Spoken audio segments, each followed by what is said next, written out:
Hello students, कैसे हैं आप सब। स्वागत करते हैं आपका एनकेएस लर्निंग कैंपस में। मैं आपके एजुकेटर वसुधा आपके लिए टीजीटी पीजीटी बायोलॉजी के क्वेश्चंस लेके आई हूँ। हमारी एनिमल फिजियोलॉजी की सीरीज़ चल रही है। इसके पहले मैंने आपको 3 पार्ट ऑलरेडी अपलोड अपने चैनल पे करके दे दिए हैं। आप जाइए, उसको ज़रूर से देखिए और देखिए आपकी तैयारी कहाँ तक है अभी, और अभी आपको कहाँ कहाँ पे क्या कहाँ आप नई चीज़ें रीच कर पा रहे हैं। तो हमारे साथ जुड़े रहिए, हम आपकी पूरी तैयारी करवाएंगे। चलिए स्टूडेंट्स, स्टार्ट करते हैं अपने पहले क्वेश्चन के साथ। हमारा पहला क्वेश्चन है, what happens to haemoglobin oxygen dissociation curve if pH of the blood is decrease. ठीक है, देखिए दो चीज़ें होती हैं। एक होती है आपका जब हीमोग्लोबिन और ऑक्सीजन का क्या होता है, बॉन्डिंग जो होती है, वो बॉन्डिंग क्या हो रही है, डिक्रीज कर रही होती है। मतलब जब इसकी बॉन्डिंग डिक्रीज करेगी तो क्या होगा, ये लोग क्या होंगे, अलग हो जाएंगे। ठीक है, तब किस किस केसेस में ये चीज़ें होती, जब ये चीज़ें होती हैं तब क्या होता है, जो ऑक्सीजन का पार्शियल प्रेशर होता है, पार्शियल प्रेशर जो होता है ऑक्सीजन का, वो क्या हो जाता है, पार्शियल प्रेशर क्या होता है, डिक्रीज करने लगता है। और साथ साथ क्या होता है, जो पीएच होता है, पीएच जो होता है, पीएच जो होता है वो क्या होता है, वो भी डिक्रीज करने लगता है।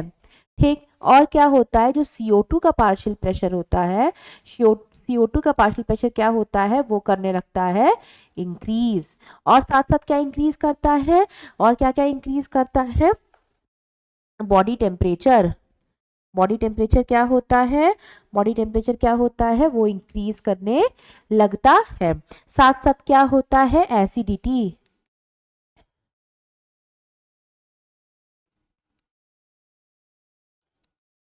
एसिडिटी क्या होती है, इंक्रीज करने लगती है।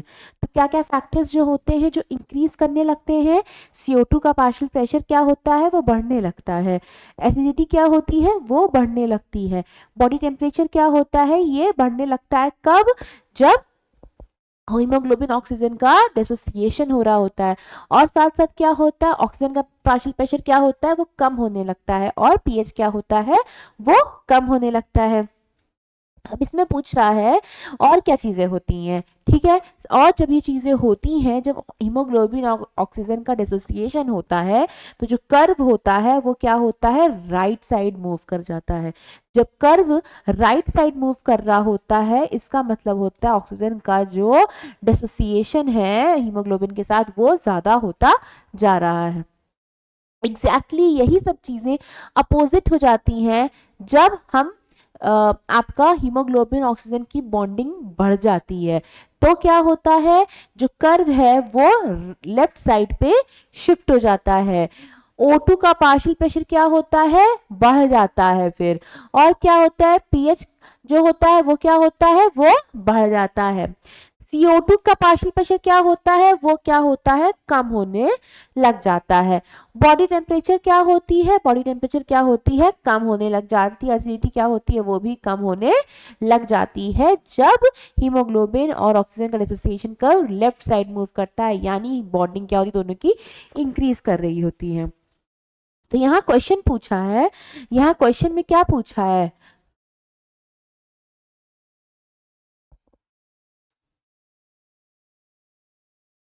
क्वेश्चन में ये पूछा है कि what happens to haemoglobin oxygen dissociation curve if the pH of the blood is decrease. अगर पीएच जो है ब्लड का वो डिक्रीज कर जाएगा तो क्या क्या आपको कैरेक्टर्स देखने को मिलेंगे।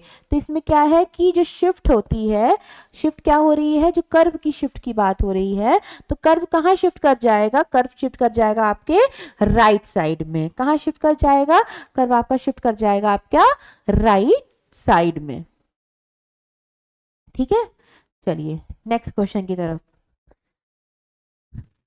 नेक्स्ट क्वेश्चन हमारा ये कहता है कि oxygen haemoglobin dissociation curve will shift to right, decrease on the decrease of. ठीक है, यहाँ होगा ऑन डिक्रीज ऑफ। तो किसके डिक्रीज होने पे जो कर्व है वो राइट साइड मूव कर रहा है, यानी कि ऑक्सीजन और हीमोग्लोबिन का क्या हो रहा है, डिसोसिएशन हो रहा है। ठीक है, तो किसके CO2 कंसंट्रेशन क्या होगा, इंक्रीज करेगा, टेम्परेचर क्या होगा, इंक्रीज करेगा, एसिडिटी क्या होगी, इंक्रीज करेगी। सिर्फ पीएच है जिसके डिक्रीज होने से क्या होगा, आपके ऑक्सीजन और हीमोग्लोबिन का डिसोसिएशन बढ़ जाएगा। तो ये आंसर आपका सही है। फिर उसके बाद है कार्डियक टेंडी आर फाउंड इन। ठीक है, देखिए कार्डियक टेंडी बेसिकली आपके पाई जाती है वेल्स में। किसके वेल्स में, हार्ट की वेल्स में। देखिए ये आपका होता है हार्ट, ठीक, यहाँ पे आपके पाए जाते हैं वेल्व, जिसको हम लोग कहते हैं ट्राइकस्पिड वॉल्व, और यहाँ पे पाए जाते हैं आपके वेल्व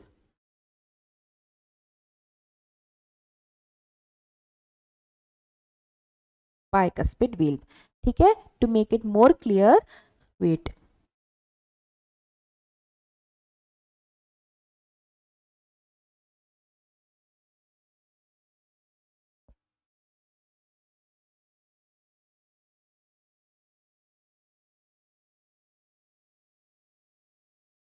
ठीक है, यहाँ पे आपके पाई जा रही है वेल्स। ठीक है, यहाँ पे पाई जा रही है आपकी वेल्स। यहाँ कौन सी होती है, बाइकस्पिड वेल्व, और यहाँ पे आपकी क्या होती है, ट्राइकस्पिड वेल्व।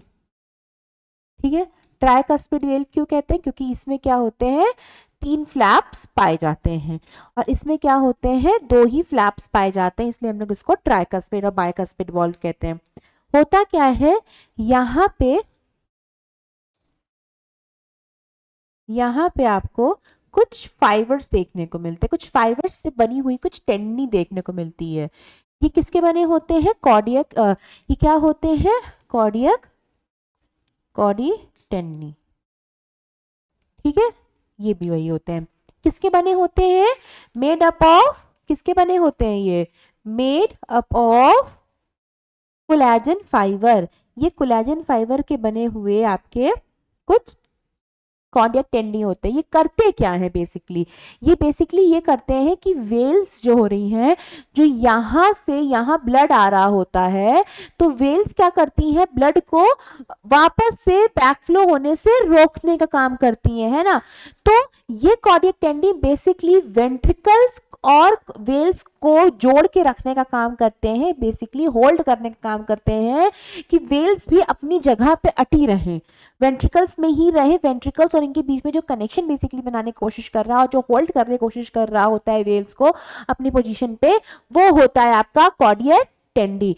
तो क्या करता है बेसिकली, ये हार्ट में प्रेजेंट होता है, ये वेंट्रिकल से बेसिकली प्रेजेंट होता है, और ये करता क्या है, होल्ड करके रखता है आपके वेल्स को, जिससे कि वेल्स आपकी वापस से बैकफ्लो ना कर पाए। ठीक है, तो यहाँ पे आपका आंसर क्या हो जाएगा, वेंट्रिकल ऑफ द हार्ट। ठीक है, चलिए नेक्स्ट, स्फेग्नोमैनोमीटर मेजर्स, क्या मेजर करता है ये स्फेग्नोमैनोमीटर, स्फेग्नोमैनोमीटर आपका मेजर करता है बीपी। जो बीपी को मेजर करने की जो मशीन होती है ब्लड प्रेशर को, उसको हम लोग क्या बोलते हैं, स्फेग्नोमैनोमीटर।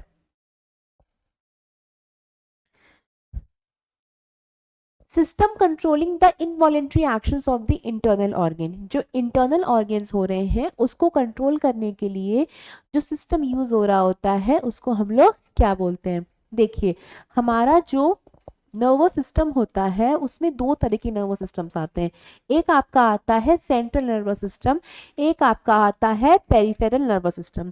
सेंट्रल नर्वस सिस्टम में आपके क्या आता है, आपका आता है ब्रेन, और एक आपका आता है स्पाइनल कॉर्ड,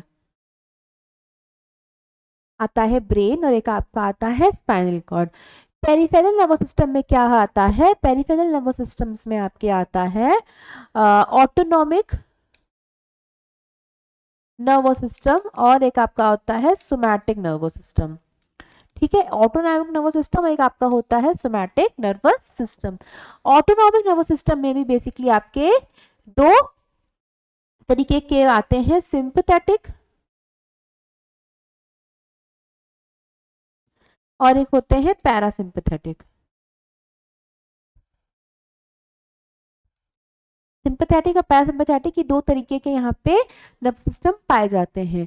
आपका जो जितने भी इनवॉलेंट्री एक्शंस को होल्ड करने के लिए जो भी आपके बॉडी में नर्वस सिस्टम रिस्पॉन्सिबल होता है पेरिफेरल नर्वस सिस्टम में, तो वो आपके क्या होता है ऑटोनॉमिक नर्वस सिस्टम, जो कि आपके इंटरनल ऑर्गन्स जो होते हैं, जैसे आपकी ब्रीदिंग हो गई, जैसे आपकी डाइजेशन हो गया, जैसे आपकी बॉडी से जो एक्सक्रीशन हो रहा है वो हो गया, तो ये सब जितनी भी इंटरनल ऑर्गन्स के जितनी भी चीज़ें हो रही हैं, इनवॉलेंट्री एक्शंस हो रहे हैं, इनवॉलेंट्री एक्शंस यानी ऐसे एक्शंस जो कि आपके कंट्रोल में नहीं है, तो ऐसे एक्शंस को कंट्रोल करने के लिए जो नर्वस सिस्टम रिस्पॉन्सिबल है वो कौन सा है ऑटोनॉमिक नर्वस सिस्टम।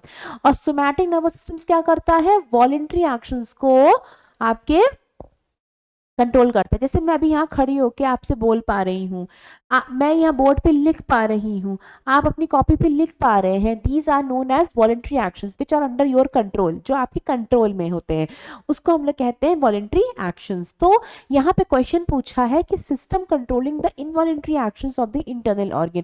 तो इंटरनल ऑर्गन्स के लिए जो सिस्टम रिस्पॉन्सिबल होता है वो कौन सा सिस्टम होता है आपका autonomic nervous system. Autonomic nervous system is responsible for your internal organ activities. Okay, next, which part of the brain in mammal control the muscular coordination? देखिए जो ब्रेन होता है, ब्रेन आपके 3 पार्ट में डिवाइड होता है। एक आपका होता है सेरिबेरम, एक आपका होता है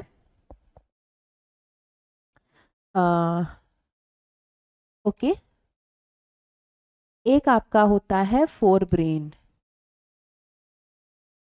एक आपका होता है मिड ब्रेन, ठीक है, और एक आपका होता है हाइंड ब्रेन, ठीक है। 3 चीजें होती, एक होता है फोर ब्रेन, एक होता है मिड ब्रेन, एक होता है हाइंड ब्रेन, ठीक है। फोर ब्रेन क्या करता है, फोर ब्रेन में आपके 2 पार्ट आते हैं, एक आपका होता है सेरिब्रम और एक होता है डायसेफिलॉन, ठीक है। जो भी आपकी बॉडी में ब्रेन में जितनी ज़्यादा आपकी इंटेलिजेंस पावर होगी, जैसे हमारा जो ब्रेन होता है वो ऐसे ऐसे ऐसे ऐसे ऐसे ऐसे आपने देखी कि संरचना पाई जाती है, तो इसमें ये क्या होता है, ये जो ऊपर का चीज, ये ऊपर का ऐसे आपको टॉप पे दिखाई दे रहा है, इसको हम लोग कहते हैं रिजेस, और ये जो आपको अंदर से ऐसे दिखाई दे रहा है इसको हम लोग कहते हैं grooves.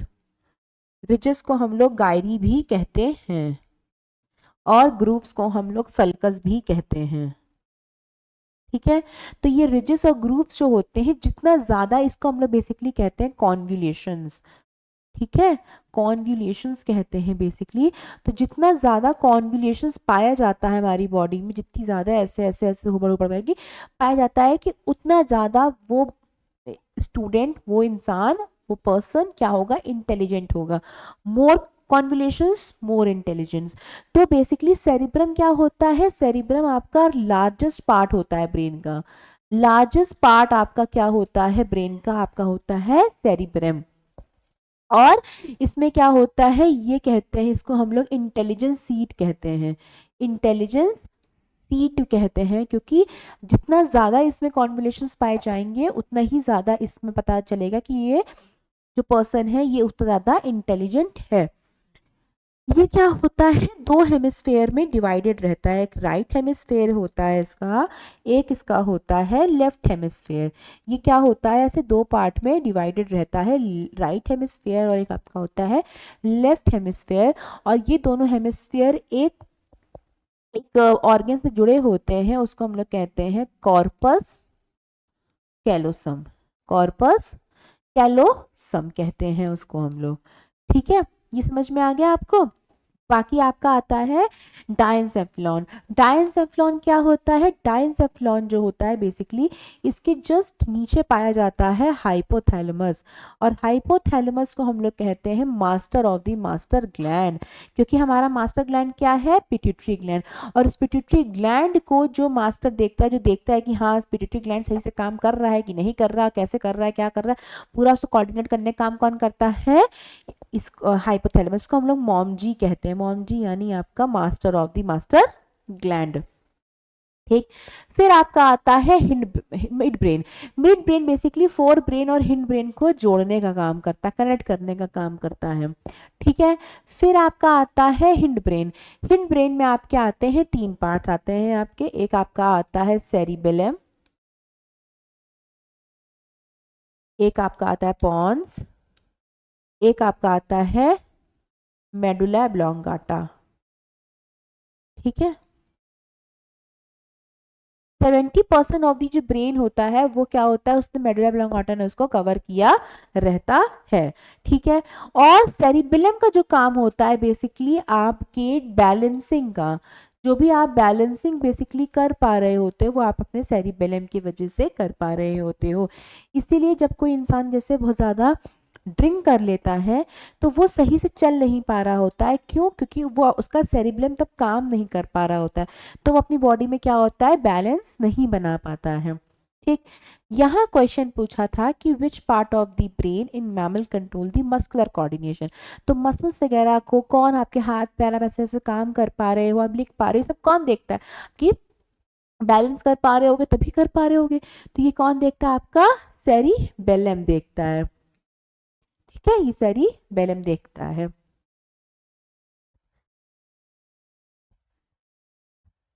Drinking of alcohol effects, क्या इफेक्ट करता है, मैंने बताया ना ब्रेन का करता है, और ब्रेन में भी क्या करता है, सेरिबेलम को इफेक्ट करता है। गाबा अ neurotransmitter opens up which type of the ionic channel is post synaptic during in post synaptic membrane during the impulse conduction। ठीक है। गाबा का पहले बात तो फुल फॉर्म लिख दीजिए, गामा अमाइनो ब्यूट्रिक एसिड। ठीक है। तो जब भी गामा की बात आएगी, जब भी गाबा की बात आएगी, आपको हमेशा Cl की याद आनी चाहिए, क्लोरीन आयन की याद आनी चाहिए। और LGC का मतलब होता है लॉजिगेटेड चैनल। ठीक है। और Vg का मतलब होता है voltage gated channel. Bipolar neurons are found in, देखिए बाइपोलर न्यूरॉन्स कहाँ पाए जाते हैं, रेटिना होती है। रेटिना के क्या होते हैं, चार पार्ट्स होते हैं। एक आपका होता है रॉड सेल्स, फिर आपके होते हैं कोन सेल्स, फिर आपके होते हैं एमाक्राइन सेल्स, फिर आपके होते हैं मुलर सेल्स। ठीक है, ये चार तरीके की सेल्स होती हैं। जो रॉड सेल्स होती हैं, रॉड सेल्स क्या होती हैं, रॉड सेल्स रिस्पॉन्सिबल होती हैं हमारे लिए, ठीक है, हमें डार्क में देखने के लिए, responsible for the dark vision, या फिर आप कह सकते हो नाइट विजन। ठीक है, जब रात में देखने के लिए जो आपके लिए जो सेल्स रिस्पॉन्सिबल होती हैं कि आप रात में देख पाते हो, वो आपकी होती हैं रॉड सेल्स। कौन सेल्स क्या होती हैं, रिस्पॉन्सिबल होती हैं आपके डे विजन के लिए, डे विजन के लिए रिस्पॉन्सिबल होती है। ठीक। रेटिना को हम लोग क्या कहते हैं, बेसिकली हम लोग ये कैमरा होता है, क्योंकि यहीं पे जब इमेज आके बनती है तब हमें चीज़ें दिखाई देती हैं, कैमरा ऑफ आई। ठीक है। इसमें क्या होते हैं, बाइपोलर न्यूरॉन्स पाए जाते हैं, इसमें बाइपोलर न्यूरॉन्स पाए जाते हैं रॉड सेल्स में, कोन सेल्स में और मुलर सेल्स में। इन तीनों में आपके क्या होते हैं, बाइपोलर न्यूरॉन्स पाए जाते हैं। बट एमाक्राइन सेल क्या होती है, एक्सेप्शन होती है, इसमें ए पोलर या नॉन पोलर न्यूरॉन्स पाए जाते हैं। तो यहाँ पे पूछ रहा है कि बाइपोलर न्यूरॉन्स कहाँ पाए जाते हैं, तो कहाँ पाए जाते हैं, आपके रेटिना में पाए जाते हैं। Where we can find an apolar neuron in human body, human body में कहाँ पाए जाते हैं, तो रेटिना में ही पाए जाते हैं, आपके एमाक्राइन सेल्स में पाए जाते हैं। तो स्टूडेंट्स, आज की क्लास हमारी यही ख़त्म होती है। आई होप आपको चीज़ें समझ में आई होंगी, चीज़ें अच्छी लगी होंगी, और ऐसे ही आप हमारे साथ जुड़े रहिए, और आपकी इसी तरह मैं और अच्छी अच्छी वीडियो आपके लिए लाती रहूँगी। Thank you so much.